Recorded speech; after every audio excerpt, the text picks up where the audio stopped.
नमस्कार. जालना जिल्हा आणि परिसरातील प्रत्येक महत्त्वाच्या घडामोडी, ताज्या बातम्या आणि जनतेच्या प्रश्नांना वाचा फोडणारे जालना जनता सेवा न्यूजमध्ये आपले स्वागत आहे. जालना शहरातील गुंडगिरीला पाठबळ देणाऱ्यांची नावे जाहीर करा. शिवसेना संपर्क प्रमुख भास्करराव आंबेकर. जालना शहरातील दत्तनगर परिसरात हर्षल मोटवानी आणि सौरभ मोटवानी यांना क्षुल्लक कारणावरून काही समाजकंटकांनी शिवीगाळ करून मारहाण केल्याची घटना नुकतीच घडली.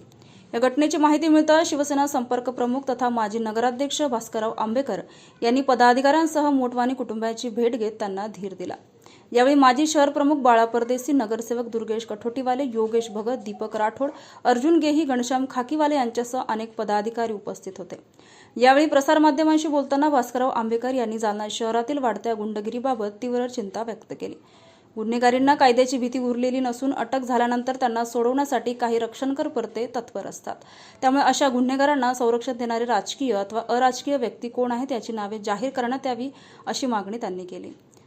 जालना शहर गावठी कट्टे, नशेच्या गोळ्या आणि वाढत्या गुन्हेगारीचे केंद्र बनत चालले आहे. तरुण पिढी व्यसनाधीन होत असून शहरातील दहशतीचे वातावरण निर्माण झाले आहे.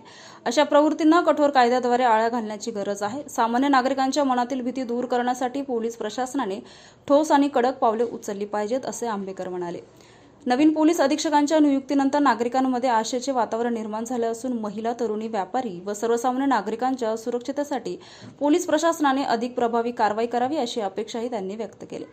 दरम्यान जखमींची विचारपूस केल्यानंतर भास्करराव आंबेकर यांनी आमदार अर्जुनराव खोतकर यांच्याशी दूरध्वनीद्वारे संपर्क साधून संपूर्ण घटनेची माहिती दिली. सध्या अधिवेशनासाठी मुंबईत असलेले खोतकर जालन्यात आल्यानंतर शिवसेना पदाधिकाऱ्यांसह पोलीस अधीक्षकांची भेट घेऊन कठोर कारवाईची मागणी करणार असल्याचं आंबेकर यांनी सांगितलं.